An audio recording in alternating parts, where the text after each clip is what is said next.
So, well, that gives me a little bit of a feel. And so what I would like to do today is I pulled together a couple different PDFs and I called it a quick presentation for you tonight. What I'm going to do is go through it fairly quickly, hit the high points.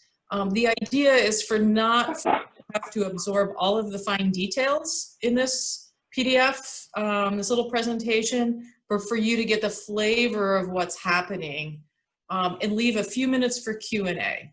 My commitment to you is one of my colleagues, Pat, who helps with some of the graphics, is I'll have him make it look a little bit better than what it looks right now, and we'll get it out to you and basically open up the floor for future conversations. So if that sounds like a good plan, I will attempt to share my screen. Are we good with that? All right, so I'm gonna kind of fly through, so jot down your questions, and then I got a little Q&A slide at the end. So let me see if I can figure out how to do this. Share. So the question is, can you see? Yes, perfect. Agenda. It's not my agenda. I swiped it from one of our national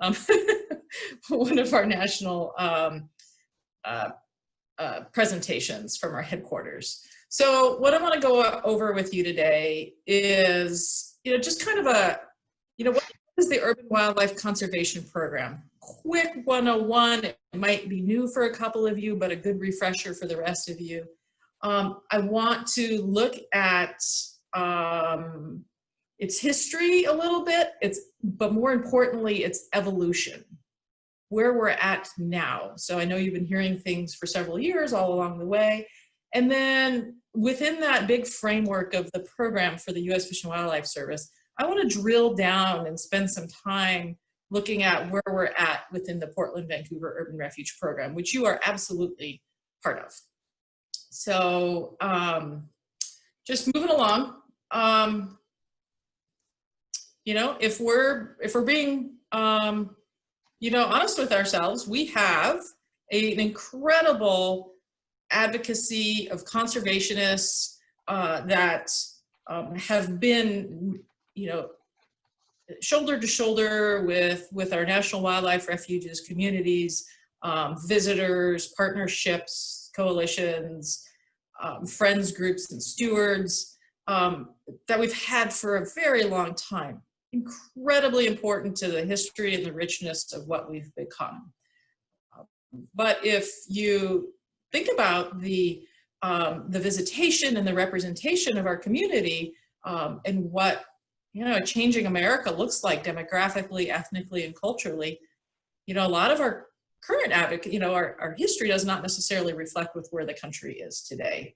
So we want to be looking towards the future, planning, engaging, and building relationships with the whole of the community, those that make up our cities and our towns and even our rural areas. This program is focused in urban areas, but it really is about the makeup of the United States and conservation.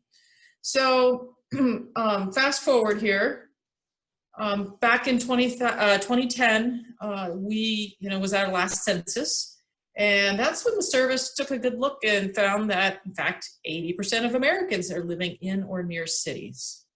So, and that number actually, I think, has increased. It'll be really interesting to see what the 2020 census looks like, although who knows what that data, how that's going to be skewed with the pandemic.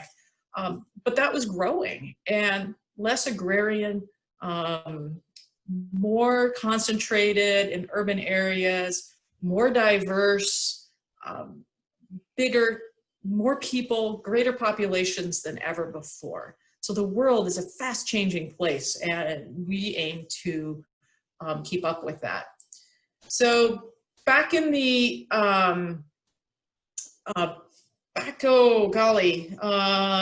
maybe one of the service folks can remind me, I want to say it was in 2010, 2011, the Fish and Wildlife Service and the refuge system looked at our future. What does when we created this conserving the future vision, and one of those recommendations, there was 24, was to really look at our urban areas and recognizing the changing demographic and say, you know what, we need an urban national wildlife refuge or an urban wildlife refuge initiative. We want to have partnerships in bird treaty cities and refuge partnerships and urban refuges. We want to define that, and we want to define what excellence is. So this was all very new, and quickly that idea caught on. It went from this concept of being, hey, let's do an initiative, this one recommendation, to a program. And the leadership at the time said, you know, initiatives don't get funded, programs do. We need to think big. And we went from an initiative to a director's order to a policy for the whole service. That's refuges and migratory birds and fisheries and everything else that makes up U.S. Fish and Wildlife Service in about 2 years, which is kind of like light speed for us. And the idea was, and I'll let you read the slide there, I won't read it to you, but there are some big level goals in that we want people who are engaged with wildlife conservation to reflect the demographics of America. We want to honor the fact that, you know, urban is a habitat. It's part of the fabric of our country. We want to offer engagement and look at different ways of engaging people in conservation that may not be our traditional ways of looking at it. And we want to be that community asset. So kind of game changers for the service to think, you know, one of our goals is to be a community asset. But this policy asked us to really define what we mean by engaging with urban communities. What does excellence look like? So, and some of you are familiar with this, so I'm going to say back in the day, because I can't remember the dates right now. I think it was 2013, we drafted standards of excellence. There were 8. I'm not going to go into a lot of depth here. It was what we had at the time, what we knew, what we learned from communities across the country. And that was about the time that in the Portland-Vancouver area here, 2014, 2015, our headquarters took notice and we were able to garner funding to help us pilot what do urban refuges look like and what could we do if we only had the resources. And so that was really the advent of what we now call the Portland-Vancouver Urban Refuge Program, which includes you all, it includes our refuges, it includes our communities. It has these very tangible pieces and it has these very intangible, almost looking at the idea of refuge as bigger than what lives behind the science and the blue goose. So engagement and conservation above and beyond the physical footprint of our refuges, but those still remain the anchor of what we do and how we're engaged with the community. So I'm only showing you this slide here, not for you to try to absorb all this, because I definitely will share this with you later. But the idea is that there's this big umbrella for the Fish and Wildlife Service, Urban Wildlife Conservation Program. This gets really confusing for a lot of folks. We get it. We confused ourselves at the beginning, but we've got refuges and bird treaty cities, and we have partnerships in communities where we don't necessarily even have national wildlife refuges, but we might have a presence, say maybe in a endangered species project, for example. So from that advent of that idea, this has spread.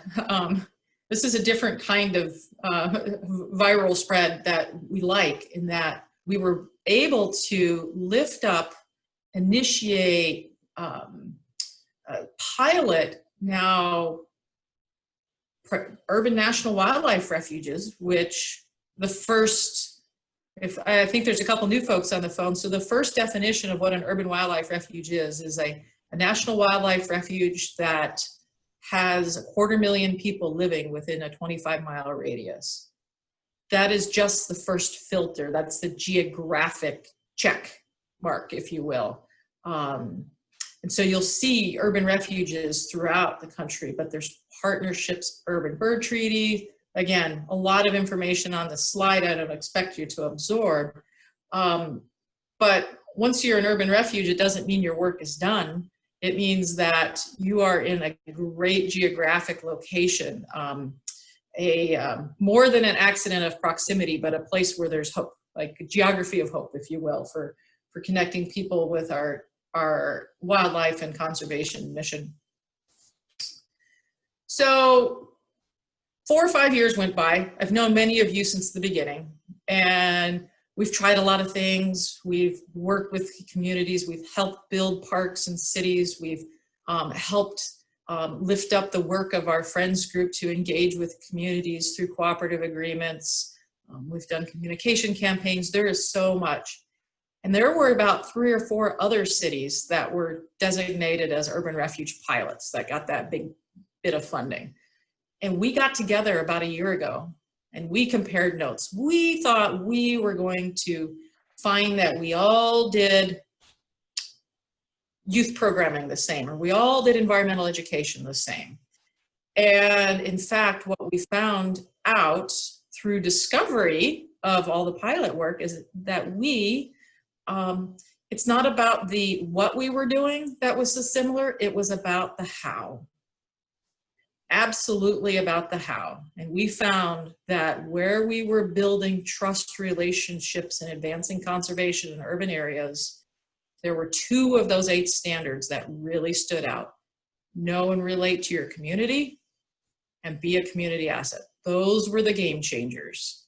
That spawned, that discovery of lessons learned spawned what we call critical elements. Interwoven concepts about how we work that we all need to implement in order to make the change, in order to build conservation constituency and relevance of the U.S. Fish and Wildlife Service and wildlife to enhance that in our urban communities. And so I'm going to click to a page, and I do know I'm going fast, so forgive me. There are these 4 critical elements, and I'm going to pause just for a moment on this page for you to absorb just this high level definition. Community focused. Prioritizing community needs and long-term commitments. That's kind of a little different lens from maybe what would we have done traditionally. Sometimes we have these great happy accidents, if you will, things that work, but we're really trying to become more intentional, more thoughtful about the programming we deliver, measure its success and adapt from there. We do that with habitat all the time, but we haven't been the best at measuring what impact, how hearts and minds are changing. Being really inclusive, being inclusive of our ethnically and culturally diverse communities, or those that have been systemically or systematically marginalized or left out for whatever reason, and there's a ton of reasons for that. But the truth is, the reality is, conservation doesn't necessarily, and the folks in conservation don't necessarily reflect our community. And then we want to be collaborative in a way that goes beyond, tradesies of an individual project or partnership. It's about long-term relationships.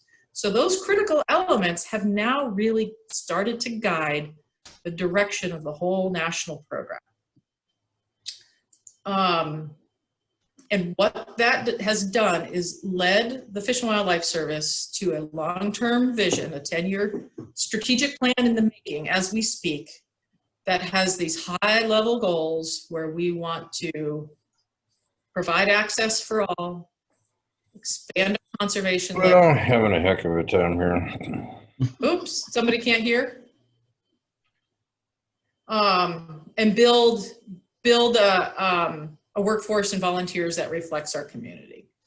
So right now, headquarters and folks from the field, like myself and Josie and Misha and others that have participated, are figuring out what does that strategy look like long term.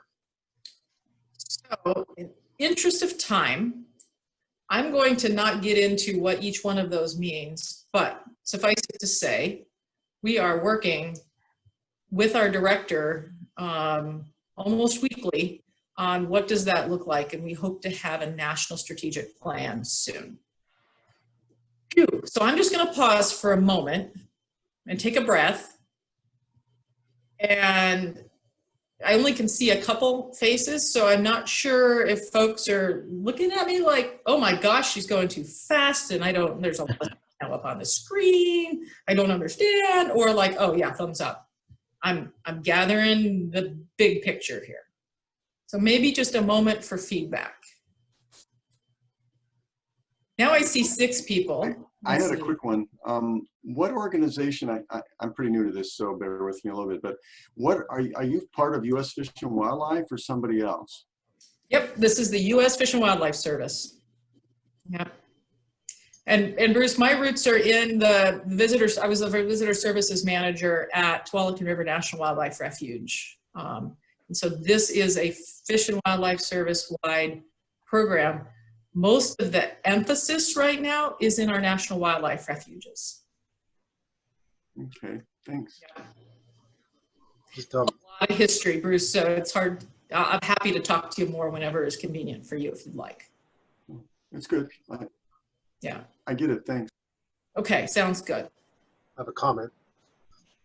So I've had the luxury of being involved with listening to you since the beginning of this, and just a reminder for the new folks that a few slides ago you said these are some of the things that came out immediately out of the program. One of them was that enabled us to hire Jared, who now we're going into I guess Jared almost into year 5, I think, and starting in 2 months for about year 5, 5th year, and There we go. he's enabled us to meet a lot of these goals, make good progress along a lot of these goals. So that came directly from the work that was done, foundation work, and the funding that was acquired 5 years ago. Yeah. So thank you for that, Dave. So what I'm going to do is I'm going to pivot a little bit. I'm going to call it the PVERP pivot, which really sounds ridiculous, but I couldn't sleep last night, so now I feel even more like punchy. So the Portland-Vancouver Urban Refuge Program, you might hear us go, hey, there goes the PVERP. It's all of us. It's just our little nickname because the big name is hard to fit sometimes in our words.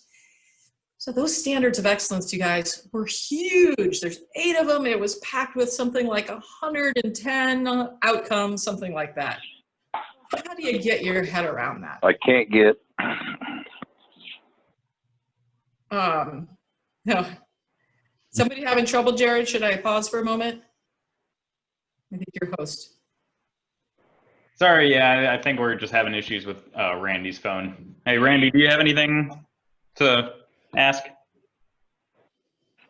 No.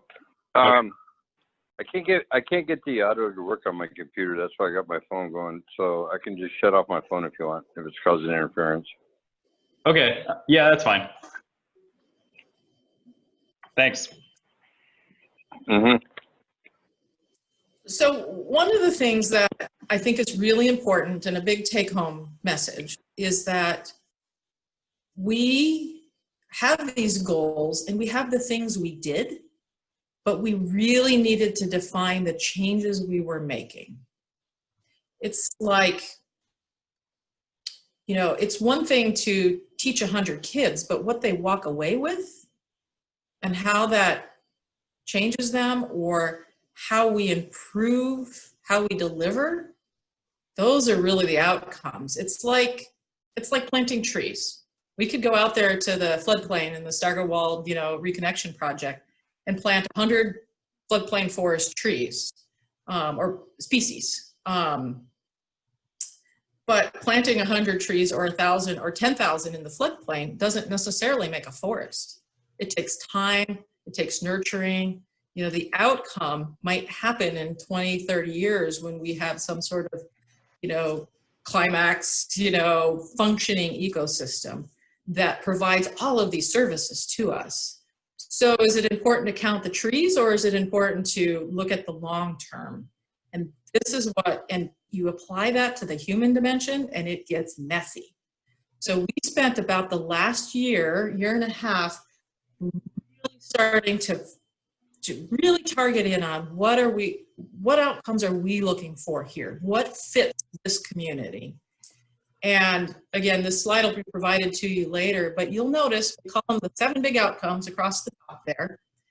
And some of those outcomes, you guys, are about us, right? The way we deliver, how can we improve? How can we become more safe and welcoming and inclusive? How can our refuges feel better to folks that visit them? How can we have relationships in the community? Particular when you're talking about an ethnically and culturally diverse community in the future. I would say we have, a mix in the Fish and Wildlife Service of very traditional conservation sort of thought processes and so forth. Some of that resonates and some of it unfortunately does not. So we can improve our excellence. We can never be perfect because we should always be growing and adapting to what the community needs are and what we're learning from the community. So I kind of call it like, I can't ever expect, or we can't predict that we might have, increased trust with the Fish and Wildlife Service, where we ask the community to change, but we don't change ourselves. And so those are just some things to think about, and we'll dive more into these different outcomes, but suffice to say, we're going to be looking at the long haul. What are we doing on the ground that leads to these changes for the ultimate goal of wildlife conservation and community health? They're absolutely inextricably linked. You cannot separate one from another anymore. There's so many people, and particularly in urban areas. So this is also one of the biggest opportunities that we have as an agency to connect with a lot of people with a lot of backgrounds and a lot of viewpoints. So think about those outcomes, and this is a messy slide. So you can tell I've kind of crunched a couple different presentations together. What I want you to take away from this is that down at the ground level, that is where the engagement happens. We are working in neighborhoods, we're welcoming all to our refuges, and we are working with coalitions. Those are the 3 big pillars of the where and the what we're doing. We can measure things at that level to see, are we having those expected outcomes? We deliver a program, we have an engagement with volunteers or maybe a partner on the ground doing conservation work. Are we getting what we want out of it? Have we even defined that? Well, one of the ways we can then look up, a layer is the how we are doing it. We can measure the how.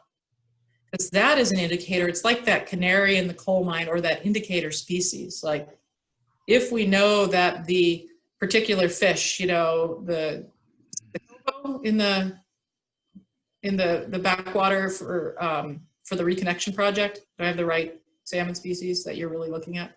I got it right. So how the coho is doing will tell us a lot about everything else. So how we are doing the work will tell us a lot about everything else. All right. Is there somewhere down the line those changes in our target communities? And I'll tell you, target community, you can't say it's the general public. We have to be very intentional. One size does not fit all for anybody. And really hitting those big outcomes. And are we making the North Star, that guiding principle, that purpose is, are we connecting with new communities and new ways for long-term relationships, ultimately, so we all work together for conservation. So there's this huge alignment effort going on from that big urban wildlife conservation program in the sky at the headquarters level down to what you do right on the ground. And each step matters. One is no more important than the other.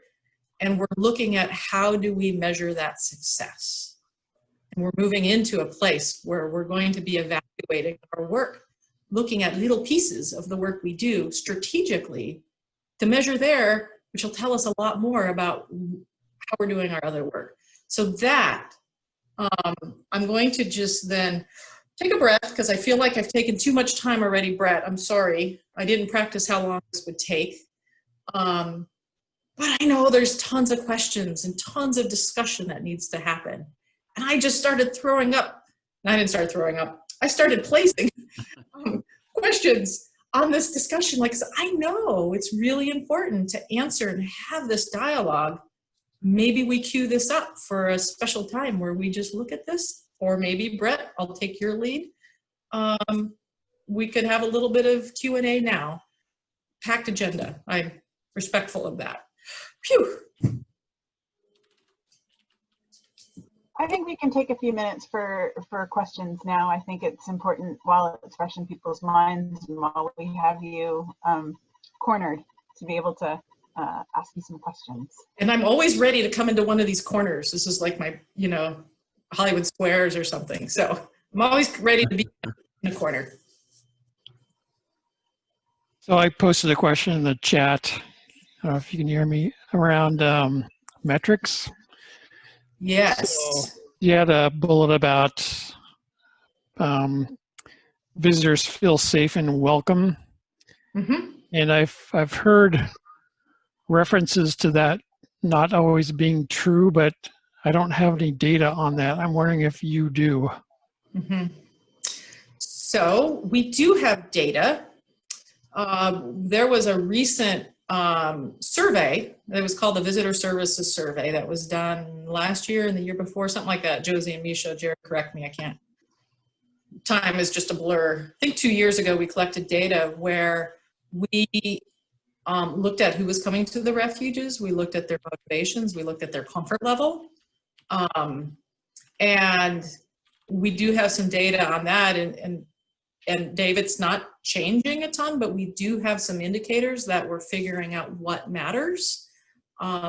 So that particular metric, we could have a discussion, we can have an hour discussion just on that particular metric.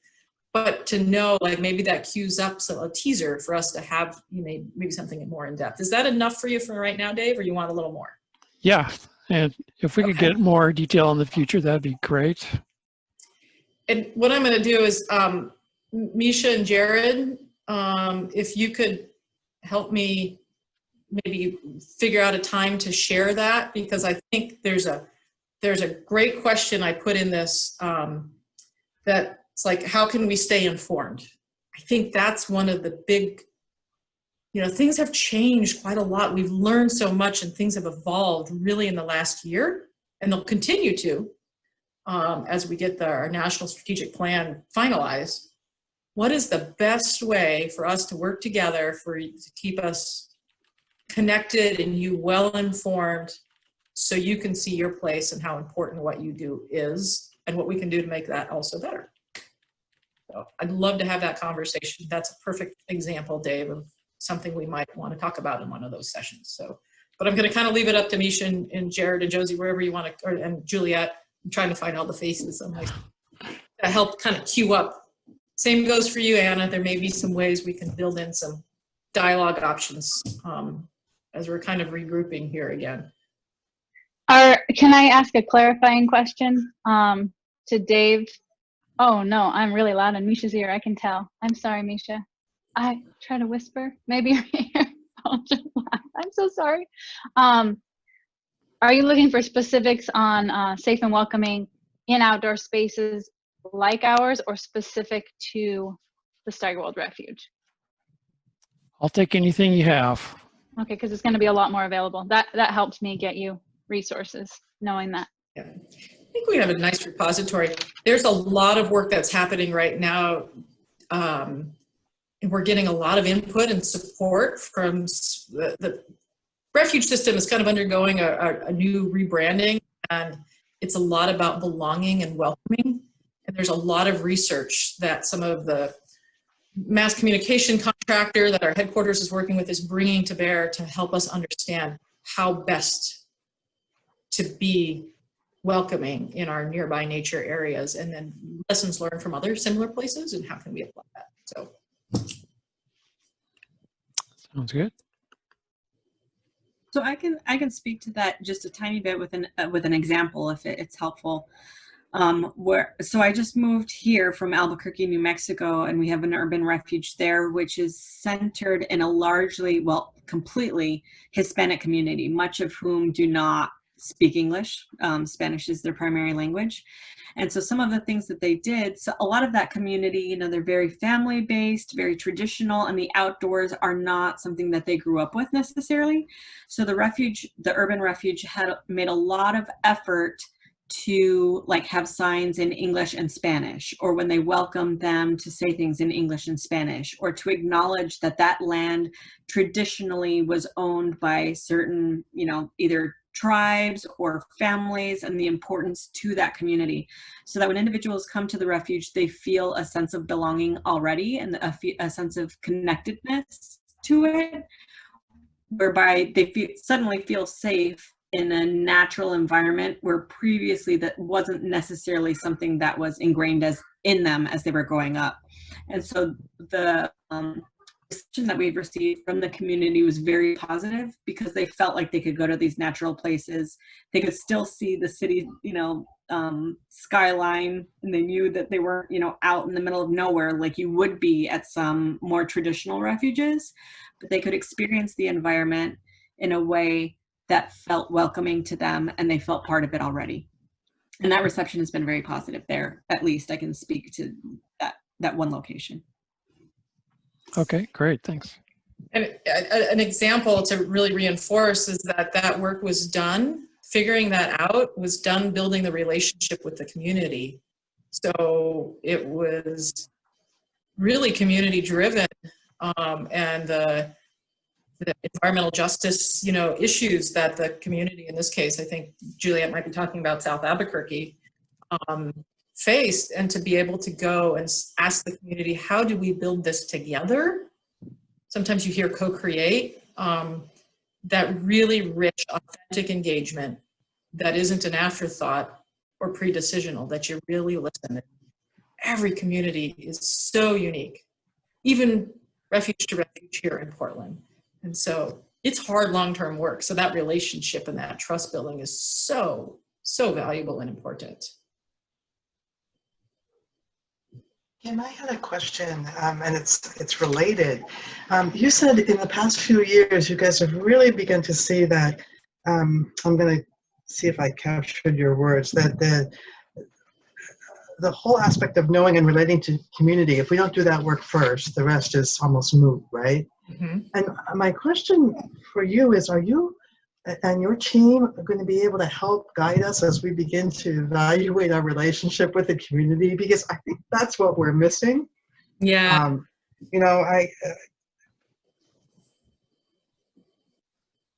do you have any well, I'll back up again.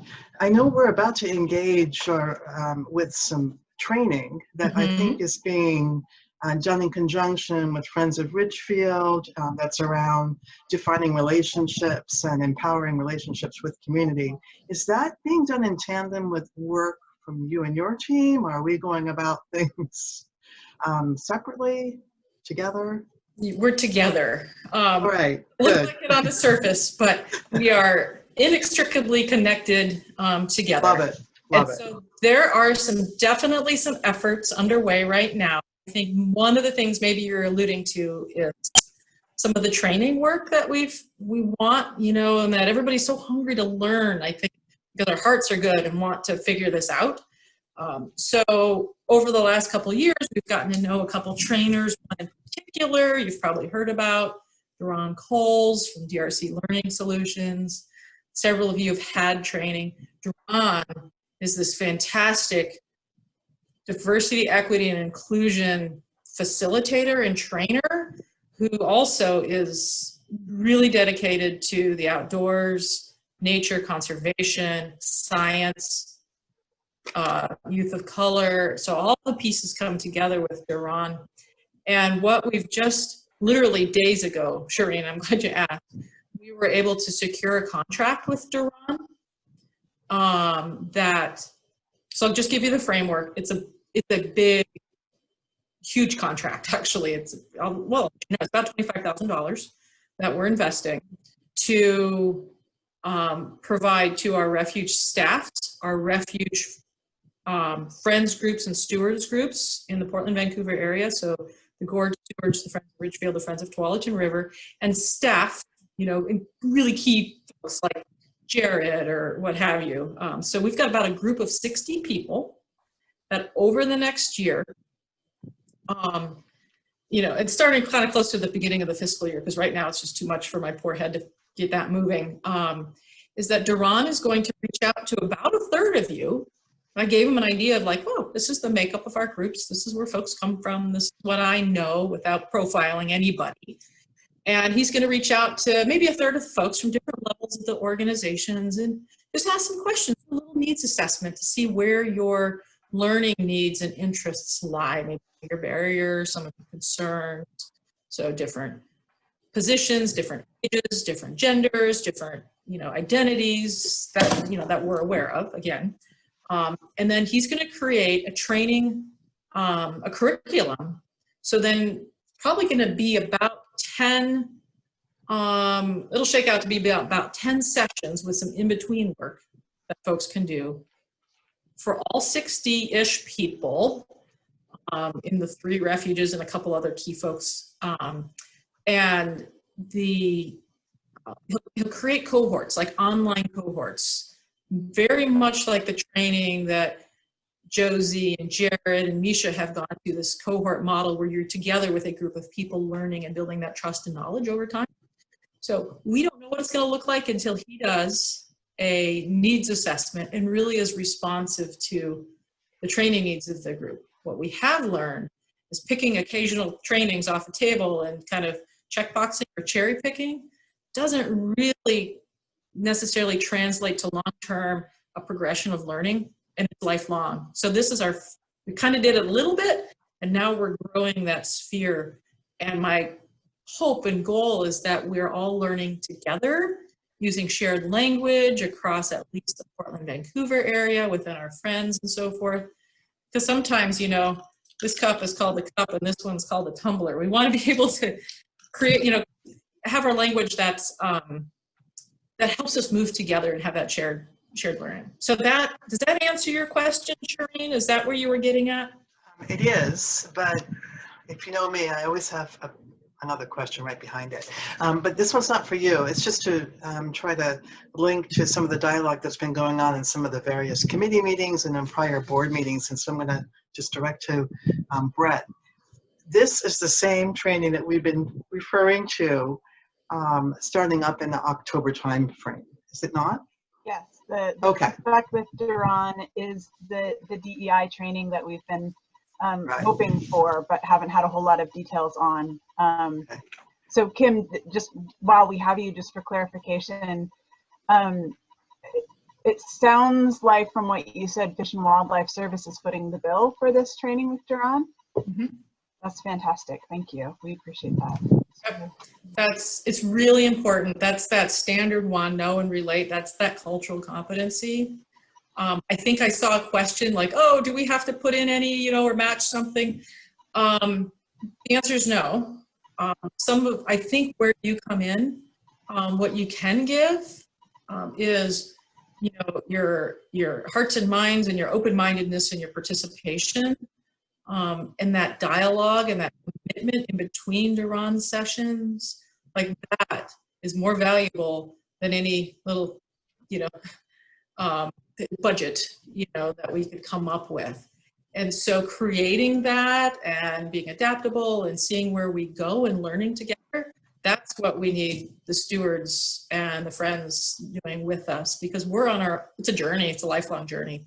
So we're happy to foot that bill. And we also know that then that builds, like the whole idea is to institutionalize and operationalize what we learn.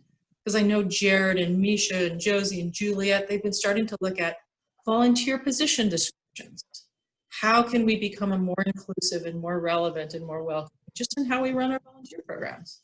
Do we need resources for that? Because not everybody that we want to engage can afford to volunteer. We need to learn. We're doing things like involving Delana from weighing up design coaching to evaluate some of our work and help us build our work with teachers and community members around trauma-informed care for youth, you know, that experience trauma at home or in their lives outside. Like, how can we be that asset and have nature as a healing element? Participation in a coalition. So we're going to make an investment in the Clark County Nature Network. How do we grow? How do we lift up all those? You know, raise the tide so everybody's, you know, floating higher. Whatever that quote is, I don't remember it. And so participation. So those are ways that the stewards could be meaningfully engaged in advancing the work, because we know, I mean, we're lucky. And then share your learning with us, share your knowledge, share your experience, because we know you're on the journey with us. Does that help maybe Shireen too? Because I thought maybe I was guessing where you were going with a couple of your questions. Yes, correctly. And then timing, you said the fall, and looking at about 60 people for the needs assessment. Could we make suggestions? And who do we make suggestions to? I'm thinking also with our new DEI committee, we have some really top-notch volunteers who are participating, who I think would benefit, and who certainly have valuable input into the assessment. Possibly. Okay. So, I'll be honest, there are procurement barriers that let me go up to that number that I gave you, which covered without us going through the next layer of administrative. I'll just leave it at that. Okay. So we have kind of grown we kind of targeted a few people, and then we've grown to, we want to include the staffs, the boards, you know, those, the Refuge, the Friends and Stewards, like employees, as the next circle. So I counted that up for all three. And that's what Duran has quoted, but that doesn't mean we can't be strategic, Shireen, and find out, how do we run something parallel? I know Clark County Nature Network and others are trying to do some of this work. So it takes dialogue and what the next step is. The answer is yes, we can make it happen. At what time? I don't have the whole picture yet, because I think Duran needs to also, it's a very complicated training environment right now because everything's online. Figuring that out, and what does a cohort look like? We found at Tualatin River, they did a couple sessions with Duran that they needed to have one on a Saturday morning and one on a weekday afternoon to accommodate the volunteers and the friends groups and, you know, whomever needed, you know, to be there. So we might have to have a couple parallel things happening. So the formula will be driven by the needs assessment. But let's stay in dialogue, and we'll probably he'll probably interview about 20 people. So unfortunately, we are sort of running over on time. Kim, I appreciate your time so much. If we have any other questions, you can either email me or email Kim directly. And I definitely noted that we want to have you back for more discussion, especially around the metrics on being welcoming and inclusive, since you said that could easily take up a whole conversation. So. Thank you so much. And I would recommend that we find like some sort of system, maybe discuss it. Like, I'm pretty flexible for having like sort of special topic check-ins. Like maybe there's something every other month or quarterly. I just don't know what that looks like for each Refuge and Friends group and complex. And so maybe there's something with Anna, you know, maybe there's something we can do to have these maybe topic specific deeper dives. Just a thought, let me know. Great, thank you so much, Kim. We appreciate you and all that you're doing for us. Well, couldn't do it without you. I miss you guys. Miss you too. All right, I'll go quiet now, which is probably a relief. All right,